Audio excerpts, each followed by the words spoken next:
నిన్న నేను తెలుగు స్క్రైబ్ అనే ఒక social media handle, Telugu scribe అనే very popular social media handle, దానికి నేను కూడా సబ్స్క్రైబర్ ట్విట్టర్లో. ఎందుకంటే ఈ దేశంలో నాకు అందరికీ ఎన్ని హక్కులు ఉన్నాయి, నాకు కూడా అవే హక్కులు ఉన్నాయి. రాజ్యాంగంలో ఆర్టికల్ 19 ఈ 140 కోట్ల మందికి ఏ హక్కులు ఇచ్చిందో నాకు కూడా అవే హక్కులు ఇచ్చినాయి. తెలుగు స్క్రైబ్ అనే ఒక సోషల్ మీడియా హ్యాండిల్, చాలా పాపులర్ సోషల్ మీడియా హ్యాండిల్. ఆ సోషల్ మీడియా హ్యాండిల్లో నేను ఒక న్యూస్ చూసిన. వాళ్లకు తెలంగాణ ఇంటెలిజెన్స్ డిపార్ట్మెంట్ నుంచి ఒక నోటీస్ వచ్చిందంట. అంటే వాళ్ళు ట్విట్టర్కి పంపించిండ్రు, అంటే ట్విట్టర్ అంటే ఎక్స్, ట్విట్టర్కి పంపించిండ్రు. ఆ ట్విట్టర్ నుంచి వీళ్ళకు నోటీస్ వచ్చింది. ఆ తెలంగాణ ఇంటెలిజెన్స్ డిపార్ట్మెంటు ట్విట్టర్కు ఏం నోటీస్ పంపించిందా అంటే, తెలుగు స్క్రైబ్ అనే ఒక సంస్థ ఉన్నది. ఆ తెలుగు స్క్రైబ్ అనే ఒక సంస్థ చాలా రోజుల నుంచి కూడా చాలా ఘోరమైన కంటెంట్ పెడతా ఉన్నది. డిఫామేటరీ కంటెంట్, అంటే చాలా మందికి పరువు నష్టం కలిగించే విధంగా మరి కంటెంట్ పెడతా ఉన్నది. అదేవిధంగా మరి వీళ్ళ పెడుతున్న న్యూస్ వల్ల, ఈ తెలుగు స్క్రైబ్ అనే ఒక న్యూస్ అవుట్లెట్ పెడుతున్న న్యూస్ వల్ల ఈ రాష్ట్రంలో పెద్ద ఎత్తున కూడా మత కల్లోలాలు, లేకపోతే కుల కల్లోలాలు, లేకపోతే పెద్ద ఎత్తున కూడా అశాంతి, అభద్రత వచ్చే పరిస్థితి ఉన్నది. అదేవిధంగా ఈ తెలుగు స్క్రైబ్ అనే ఒక న్యూస్ మీడియా వీళ్ళు తెలంగాణ ప్రజలకు వ్యతిరేకంగా కంటెంట్ పెడతా ఉన్నారు, అంటే న్యూస్ ఇస్తా ఉన్నారు అని చెప్పి, నిజానికి తెలుగు స్క్రైబ్ అనే న్యూస్ లెట్ కన్నా ముందరే ఈ రేవంత్ రెడ్డి గారు ముఖ్యమంత్రి, హోంమంత్రిత్వ శాఖ తన దగ్గరే పెట్టుకొని, మరోవైపు పొంగిరెడ్డి శ్రీనివాసరెడ్డి సమాచార పౌర సంబంధాల శాఖ తన దగ్గరే పెట్టుకొని, వీళ్ళు దాదాపుగా జర్నలిస్టుల మీద, సోషల్ మీడియా యాక్టివిస్టుల మీద 250 క్రిమినల్ కేసులు పెట్టిండ్రు. ఒకటి కాదు, రెండు కాదు, 250 క్రిమినల్ కేసులు. ఒక కొనతం దిలీప్ మీదనే, social media activist Konatham Dilip మీదనే దాదాపు 30 కేసులు ఉన్నాయి. ఆ 30 కేసులన్నీ కూడా నిర్మల్ జిల్లాలోనే ఉన్నాయి. నిర్మల్ జిల్లాలోనే అడవులు ఉన్నాయి. మీరు ఈ పాయింట్స్, మీరు డాట్స్ కనెక్ట్ చేసుకుంటేనే మీకు అర్థమవుతుంది. ఆయన ఉండేది హైదరాబాద్ గచ్చిబౌలి ఉంటాడు ఎక్కడో. ఆ కొనతం దిలీప్ మీద నిర్మల్ జిల్లాలోనే 30 కేసులున్నాయి. ఆయన అడవుల మధ్య నుంచి పోవాలి, అక్కడ రకరకాల పోలీస్ స్టేషన్స్ ఉంటాయి. మామ్డా అని, లేకపోతే పెంబి అని, లేకపోతే నార్లాపురం, ఇంకా ఎన్నో దట్టమైన అడవులల్లో పోలీస్ స్టేషన్లు ఉంటాయి నిర్మల్ జిల్లాలో. మరి నిర్మల్ జిల్లాలోనే 30 కేసులు పెట్టిండ్రు. అదేవిధంగా ఈ తెలుగు స్క్రైబ్ మీద 70 కేసులు పెట్టిండ్రు. ఇక అవన్నీ తర్వాత ఈ కొనతం దిలీప్ మీద అయితే వ్యవస్థీకృత నేరం, అంటే ఆర్గనైజ్డ్ క్రైమ్, మాఫియాలు, డ్రగ్ లార్డ్స్ మీద పెట్టే కేసు ఈ కొనతం దిలీప్ మీద పెట్టిండ్రు. అదేవిధంగా సోషల్ మీడియా యాక్టివిస్టుల మీద SC/ST prevention of atrocities case పెట్టిండు. అయినా కూడా నిజంగా ఈ సంస్థలకు మొక్కాలే, వాళ్ళందరూ కూడా అయినా కూడా ఎన్ని కేసులున్నా పర్వాలేదు, తెలంగాణ ప్రజలకు నిజం చెప్పే ప్రయత్నమే వీళ్ళు చేసిండ్రు. ఇలా అన్లాఫుల్ యాక్టివిటీస్ ప్రివెన్షన్ యాక్ట్, అంటే యాంటీ టెర్రర్ లా, ఇండియాలో టెర్రరిస్టులకు వ్యతిరేకంగా ఉండే చట్టం, అది టెర్రరిస్టుల మీద, టెర్రరిస్టు సంస్థల మీద, టెర్రరిస్టులకు సమాచారం సేకరిస్తున్న వాళ్ళ మీద, సమాచారం చేరవేస్తున్న వాళ్ళ మీద, వాళ్లకు ఫైనాన్స్ చేస్తున్న వాళ్ళ మీద పెట్టాలి కేసు. ఈ కేసులన్నీ వాళ్ళ మీద పెట్టాలి. కానీ ఈ ఇంటెలిజెన్స్ DIG గారు CICL నుండి, CICL పెట్టింది అందుకొరకు ఆనాడు ఉమ్మడి ఆంధ్రప్రదేశ్లో, తెలంగాణలో కూడా కంటిన్యూ చేశారు. మేము ఎవ్వరం కూడా ఇంతవరకు IPS ఆఫీసర్ ఉండి కూడా CICLలోకి ఇంతవరకు మేము పోలే, మాకు తెలియదు అది ఎక్కడ ఉంటుందో కూడా. మరి అలాంటి CICL నుంచి నిజాలు ప్రజలకు చేరవేస్తున్న ఒక మీడియా సంస్థ మీద టెర్రరిస్ట్ యాక్ట్ పెట్టే కుట్ర ఎట్లా చేస్తారో ఇవాళ రేవంత్ రెడ్డి గారు మీరే చెప్పాలి. మన్నె క్రిషాంక్ అని BRSలో సోషల్ మీడియా యాక్టివిస్ట్, కోఆర్డినేటర్, మనం ఇక్కడ మాట్లాడుతుండగానే కూకట్పల్లి పోలీసులు ఆయనను రాత్రి అక్రమంగా అరెస్ట్ చేసి ఇవాళ మేజిస్ట్రేట్ ముందర ప్రొడ్యూస్ చేస్తూ ఉన్నారు. ఆయన మీద, ఆయన భార్య మీద కూడా ఈ కాంగ్రెస్ వాళ్ళందరూ కూడా విపరీతంగా సోషల్ మీడియా వేదికగా దాడులు చేస్తూ ఉన్నారు. అంటే మీరు ఆలోచించండి, ఎంత మతి భ్రమించిన ముఖ్యమంత్రి ఏ విధంగా పోలీస్ వ్యవస్థను వాడుకుంటా ఉన్నాడు. మేము ఆ రోజు కూడా ఇదే వేదికగా చెప్పినాం, అయ్యా నువ్వు సీక్రెట్గా ఉండాల్సిన సంస్థలను బజారుకి ఇడుస్తా ఉన్నావు. ట్యాపింగ్ అదే కదా, ట్యాపింగ్ ఏ వ్యవస్థ చేస్తుంది, వాళ్ళెవరు, ఆ అధికారులు ఎవరు, ఆ సంస్థలు ఏవని మీరే బయట పెట్టిండ్రు. రిమాండ్ షీడ్లు అంతా కూడా ఆ సంస్థల పేర్లు చెప్పిండ్రు. ఇవాళ మళ్ళీ ఈ టెలిస్క్రైబ్ అనే ఒక న్యూస్ ఛానల్ను బంద్ చేయడం కోసం కౌంటర్ ఇంటెలిజెన్స్ సెల్ అనే ఒక సంస్థను, మీరు సీక్రెట్గా ఉండాల్సిన సంస్థను, టెర్రరిస్టు కార్యకలాపాలను మానిటర్ చేయాల్సిన ఈ సంస్థను బజారుకి ఈడుస్తా ఉన్నారు. రేవంత్ రెడ్డి గారు, మీకు హోంమంత్రిగా ఉండే అర్హత లేదు.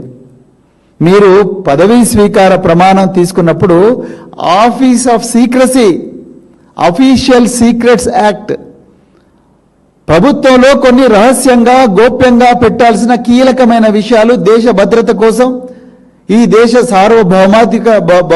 సార్వభౌమత్యం కోసం పెట్టాల్సిన విషయాలు ఉంటాయి. వాటిని అన్నింటిని కూడా సీక్రెట్గానే పెట్టాలి. కానీ మీరేం చేస్తున్నారండి? మీ దందాలన్నీ బయటికి తీసుకొస్తున్నందుకు, మీ అక్రమాలన్నీ వెలుగులోకి తీసుకొస్తున్నందుకు, మీ నుండి ప్రజలను ప్రతిరోజు కూడా కాపాడుతున్నందుకు మీరు సీక్రెట్గా ఉండాల్సిన సంస్థలను, ఆ అధికారులను రోడ్డు మీదకి తీసుకొస్తున్నారు. ఎట్లా వీలవుతుంది? ఈ తెలుగు స్క్రైబ్ అనే ఒక మీడియా సంస్థ వాళ్ళు ఇస్తున్న న్యూస్ మీరు చూస్తే పరిశాన్ అయితే టెర్రరిస్టా కాదా అనేది మీరే డిసైడ్ చేయాలి తెలంగాణ ప్రజలు. ఈ తెలుగు స్క్రైబ్ అనే ఈ సంస్థ వీళ్ళు, ఇది పుష్ప కాదు, కాంగ్రెస్ ప్రభుత్వం చేస్తున్న ఇసుక దందా. రేవంత్ రెడ్డి రాజ్యాంగంలో ఎక్కడ లేని విధంగా 24 గంటల ఇసుక మైనింగ్. మరి కాళేశ్వరం కూలిపోయింది అంటూ ప్రచారం చేస్తున్నారు. మేడిగడ్డ బ్యారేజ్ రిపేర్లు చేయడం లేదు. దానివల్ల అక్కడ ఉన్న ఇసుకను 832 కోట్ల రూపాయల టార్గెట్ రీచ్ కోసం వందలాది లారీలు పెట్టి ఇసుకను సరఫరా చేస్తున్నారని లైవ్గా వీడియోలు తీసి తెలంగాణ ప్రజలకు జరుగుతున్న దోపిడీ గురించి ఈ తెలుగు స్క్రైబ్ అనే మీడియా సంస్థ చెప్పింది. ఇది టెర్రరిజమా? ఒకసారి తెలంగాణ ప్రజలు గుర్తించాలి. మొట్టమొదటిది. ఇంకా రెండవది, Telugu scribe exclusive leak. Gandhi హాస్పిటల్లోనే ఒక్క నెలలోనే 48 మంది పసిపిల్లలను, 14 మంది తల్లులను పొట్టన పెట్టుకున్న వైద్యుల నిర్లక్ష్యం. అధికారిక లెక్కల ప్రకారం ఒక్క ఆగస్టు నెలలో ఒక్క గాంధీ ఆసుపత్రిలో వైద్యుల నిర్లక్ష్యం మరియు పౌష్టికాహార లోపం కారణంగా గర్భంలో ఉన్న 14 మంది మహిళలు మరియు 48 మంది అప్పుడే పుట్టిన చిన్నపిల్లలు చనిపోయారు అని తెలంగాణ ప్రజలకు తెలుగు స్క్రైబ్ చెప్పే ప్రయత్నం చేసింది. ఇది టెర్రరిజమా? ఇది ఉగ్రవాదమా? ఇది తీవ్రవాదమా? రెండవది. మూడవది, తెలుగు స్క్రైబ్ ఎక్స్క్లూజివ్ యూరియా అక్రమ రవాణాపై సీక్రెట్ ఇన్వెస్టిగేషన్ ఆపరేషన్. వెలిమినేడులో యూరియా అక్రమ రవాణా దందా. నకిరేకల్ నియోజకవర్గం చిట్యాల మండలం వెలిమినేడులో పిఎస్సిఎస్ అంటే ప్రాథమిక agriculture cooperative societies black market urea దందా. రైతులకు ఇవ్వవలసిన యూరియాను డిఈఎఫ్ యాడ్ బ్లూ అనే ప్రైవేట్ కంపెనీకి పిఎస్సిఎస్ చైర్మన్ రఘుమారెడ్డి ఆదేశాలతో అక్రమంగా విక్రయిస్తున్నారని ఆరోపణలు. దీనిపై పూర్తి విచారణ జరిపి పిఎస్సిఎస్ చైర్మన్ రఘుమారెడ్డిపై కఠిన చర్యలు తీసుకోవాలని డిమాండ్ చేసిన బీఆర్ఎస్ మాజీ ఎమ్మెల్యే చిరుమర్తి లింగయ్య ఆధారాలతో సహా తెలుగు స్క్రైబ్ బయటపెట్టింది. ఇది టెర్రరిజమా? ఇది ఉగ్రవాదమా? ఇది తీవ్రవాదమా? ఇది వ్యవస్థీకృత నేరమా? మూడవది. నాలుగవది, Telugu scribe exclusive big breaking news. Hydraa పేరుతో కోట్ల రూపాయలు డిమాండ్ చేస్తూ బెదిరింపులకు పాల్పడుతున్న రేవంత్ అనుచరుడు. నేను అడిగినన్ని కోట్లు ఇవ్వకపోతే మీ ఇంటి మీదికి హైడ్రా పంపించి మొత్తం కూలగొట్టిస్తా అంటూ రేవంత్ రెడ్డి అనుచరుడు బెదిరింపులు. నా వెనక రేవంత్ రెడ్డి, మంత్రులు సీతక్క, శ్రీధర్ బాబు, దామోదర్ రాజ నరసింహ, పిసిసి అధ్యక్షుడు మహేష్ గౌడ్, జగ్గారెడ్డి ఉన్నారు అని చెప్తున్నాడు. Telangana food corporation chairman, TPCC general secretary MA Faheem బెదిరింపులు తట్టుకోలేక లేఖ రాసిన అమీన్పూర్ వెల్ఫేర్ అసోసియేషన్. ఒకవైపు హైడ్రా పేరుతో డబ్బులు అడిగినా, బెదిరింపులకు పాల్పడినా కఠిన చర్యలు తీసుకుంటామని నీతులు చెప్తున్న హైడ్రా కమిషనర్. మరోవైపు స్వయంగా రేవంత్ రెడ్డి అనుచరుడు డబ్బులు అడుగుతూ ఇవ్వకపోతే మీ మీదకు హైడ్రా పంపుతానని మరి బెదిరింపులకు పాల్పడుతున్న చోద్యం చూస్తున్న హైడ్రా అధికారులని ఆధారాలతో సహా తెలుగు స్క్రైబ్ అనే న్యూస్ అవుట్లెట్ బయట పెట్టింది. ఇది టెర్రరిజమా? ఇది ఉగ్రవాదమా? తెలుగు స్క్రైబ్ అనే ఒక సోషల్ మీడియా హ్యాండిల్, చాలా పాపులర్ సోషల్ మీడియా హ్యాండిల్. ఆ సోషల్ మీడియా హ్యాండిల్లో నేను ఒక న్యూస్ చూసిన. వాళ్లకు తెలంగాణ ఇంటెలిజెన్స్ డిపార్ట్మెంట్ నుంచి ఒక నోటీస్ వచ్చిందంట. అంటే వాళ్ళు ట్విట్టర్కి పంపించిండ్రు, అంటే ట్విట్టర్ అంటే ఎక్స్, ట్విట్టర్కి పంపించిండ్రు. ఆ ట్విట్టర్ నుంచి వీళ్ళకు నోటీస్ వచ్చింది. ఆ తెలంగాణ ఇంటెలిజెన్స్ డిపార్ట్మెంటు ట్విట్టర్కు ఏం నోటీస్ పంపించిందాయా అంటే, తెలుగు స్క్రైబ్ అనే ఒక సంస్థ ఉన్నది. ఆ తెలుగు స్క్రైబ్ అనే ఒక సంస్థ చాలా రోజుల నుంచి కూడా చాలా ఘోరమైన కంటెంట్ పెడతా ఉన్నది. డిఫామేటరీ కంటెంట్, అంటే చాలా మందికి పరువు నష్టం కలిగించే విధంగా మరి కంటెంట్ పెడతా ఉన్నది. అదేవిధంగా మరి వీళ్ళ పెడుతున్న న్యూస్ వల్ల, ఈ తెలుగు స్క్రైబ్ అనే ఒక న్యూస్ అవుట్లెట్ పెడుతున్న న్యూస్ వల్ల ఈ రాష్ట్రంలో పెద్ద ఎత్తున కూడా మత కల్లోలాలు, లేకపోతే కుల కల్లోలాలు, లేకపోతే పెద్ద ఎత్తున కూడా అశాంతి, అభద్రత వచ్చే పరిస్థితి ఉన్నది. అదేవిధంగా ఈ తెలుగు స్క్రైబ్ అనే ఒక న్యూస్ మీడియా వీళ్ళు తెలంగాణ ప్రజలకు వ్యతిరేకంగా కంటెంట్ పెడతా ఉన్నారు, అంటే న్యూస్ ఇస్తా ఉన్నారు అని చెప్పి ఇంటెలిజెన్స్ అధికారి, ఆయన పేరు చెప్పాలంటే, నేను కూడా ఒక ఐపీఎస్ ఆఫీసర్నే. నేను కూడా తెలంగాణలో ఉమ్మడి ఆంధ్రప్రదేశ్లో 26 సంవత్సరాలు ఐపీఎస్ ఆఫీసర్గా పనిచేసిన. నా బ్యాచ్మేట్స్ నిన్ననే డీజీపీలు అయినరు అందరు కూడా. ఆ డిపార్ట్మెంట్లో పనిచేసిన అధికారిగా నేను ఆయన పేరు చెప్పాలంటే నాకు భయం వేస్తున్నది. అంటే ఆయన మీద కోపంతో కాదు, ఒక ఆఫీసర్ను రేవంత్ రెడ్డి, అయ్యా రేవంత్ రెడ్డి గారు దయచేసి ఆలోచన, మీరు ఏం చేస్తున్నారో నాకు తెలియదు, కానీ మీరు చాలామంది ఐపీఎస్ ఆఫీసర్లను వాళ్ళ ప్రాణాలను ప్రమాదంలో నెడుతూ ఉన్నారు.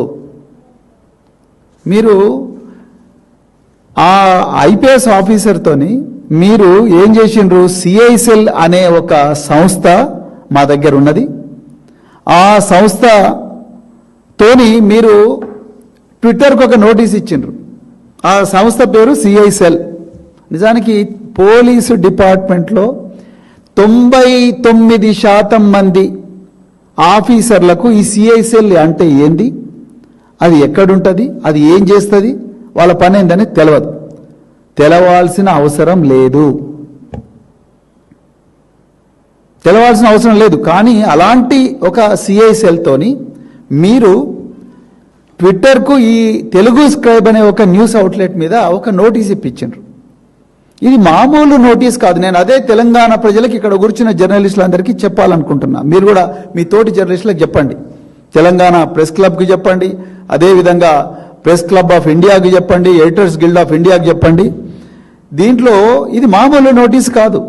ఇది 94 బిఎన్ఎస్ఎస్ కింద మాత్రమే కాదు, భారతీయ నాగరిక సురక్ష సంహిత మాత్రమే కాదు, ఇది అత్యంత క్రూరమైన the draconian unlawful activities prevention act 1967 మరియు అమెండ్మెంట్ 2008 యాక్ట్. అంటే ఏందయ్యా అంటే, యాంటీ టెర్రర్ లా అని ఇండియాలో ఏదైతే ఉన్నదో, ఆనాడు మేము చిన్నగా ఉన్నప్పుడు టాడా ఉండే, దాని తర్వాత పోటా వచ్చింది, ఇప్పుడు మన తరానికి UAPA unlawful activities prevention act 2008.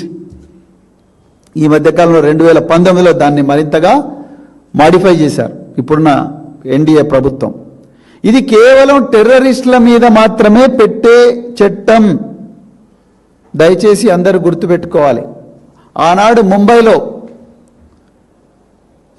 Mumbai నగరం మీద కసబ్ మరియు 10 మంది తీవ్రవాదులు పాకిస్తాన్ నుండి వచ్చి ముంబైలో దాడులు చేసి దాదాపుగా 400 మందిని చంపితే, ఆనాడు పెట్టిన ఒక ఎక్స్పర్ట్ కమిటీ దీన్ని మాడిఫై చేయాలి, 1967లో వచ్చిన ఈ చట్టాన్ని మాడిఫై చేసి దేశంలో ప్రజల భద్రత, ప్రజల ధన మాన ప్రాణాలను కాపాడాలి, ఈ దేశ సార్వభౌమాధికారాన్ని కాపాడాలి.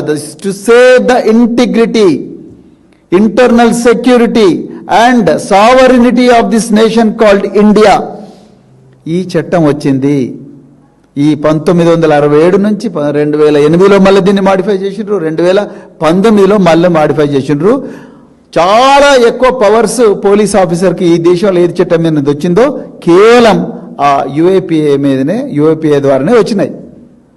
అలాంటి ఒక చట్టాన్ని, టెర్రరిస్టుల మీద మాత్రమే ప్రయోగించే చట్టాన్ని ఈరోజు జర్నలిస్టుల మీద ప్రయోగించాలనే కుట్ర తెలంగాణలో రేవంత్ రెడ్డి గారు చేస్తున్నారు.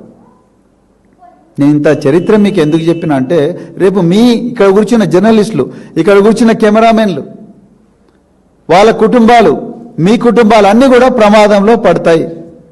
మీరు రాసి పెట్టుకోండి. నేను తెలంగాణ పిల్లలకి కూడా చెప్పాలనుకుంటా. చాలామందికి తెలియదు, ఎందుకంటే తెలంగాణ ప్రజలు ఇంకా దీని గురించి తెలుసుకోవాల్సిన అవసరం ఉన్నది. ఈ యాంటీ టెర్రర్ లా కింద ఎవరెవరిని పంపించిండ్రా అంటే ఇంతవరకు వరవర్రావు, అదేవిధంగా కోబట్ గాంధీ, స్టాన్ స్వామి, ఒక జెసూట్ ప్రీస్ట్, ఆదివాసీల కోసం జీవితాంతం పోరాడి 84 సంవత్సరాల వయసున్న స్టాన్ స్వామిని జైల్లో పెడితే 7-8 సంవత్సరాలు పెడితే ఆయన చచ్చిపోయాడు జైల్లోనే. స్టాన్ స్వామి. ప్రొఫెసర్ జిఎన్ సాయిబాబా, ఒక ప్రొఫెసర్ ఢిల్లీ యూనివర్సిటీలో, జేఎన్యూలో ఆ ప్రొఫెసర్, ఆయనను 10 సంవత్సరాలు ఇదే యాంటీ టెర్రర్ లా యుఏపిఏ కింద పెడితే ఆయన చచ్చిపోయాడు. అంటే మీరు కొనతం దిలీప్ను చంపాలనుకుంటున్నారా, లేకపోతే జర్నలిస్టులను చంపాలనుకుంటున్నారా, ఈ సోషల్ మీడియా యాక్టివిస్టులను చంపాలనుకుంటున్నారా? అంటే మీరు ఎస్సీ ఎస్టీ యాక్ట్ పెడితే వీళ్ళు నిజాలే రాస్తున్నారు, మీరు ఐటీ యాక్ట్ పెడితే నిజాలే రాస్తున్నారు, మీ ప్రభుత్వ అక్రమాలను ఎండగడతా ఉన్నారు, మీరు వ్యవస్థీకృత నేరాల యాక్ట్ పెడితే కూడా వీళ్ళు వాళ్ళ పోరాటం ఆపుతలేరు, మీ ఆగడాలను బయటికి తీసుకొస్తున్నారు. ఇవన్నీ ఇంటలేరని చెప్పి టెర్రర్ యాక్ట్ పెట్టి వీళ్ళని ఖతం చేయాలని చూస్తున్నారా? స్టాన్ స్వామి లాగా, వరవర్రావు లాగా, లేకపోతే వీళ్ళందరూ జైల్లోనే ఉండాలని ప్రయత్నం చేస్తున్నారు. దాదాపు ఈ దేశంలో 25,000 మందిని ఇది కేసులలో పంపించారు యుఏపిఏ కింద. చూస్తేనేమో కన్విక్షన్ పర్సంటేజ్ 2%. అసలు what is it your trying to do Revanth Reddy గారు? అంటే జర్నలిస్టులు అంటే టెర్రరిస్ట్ లాగా కనిపిస్తున్నారా మీకు?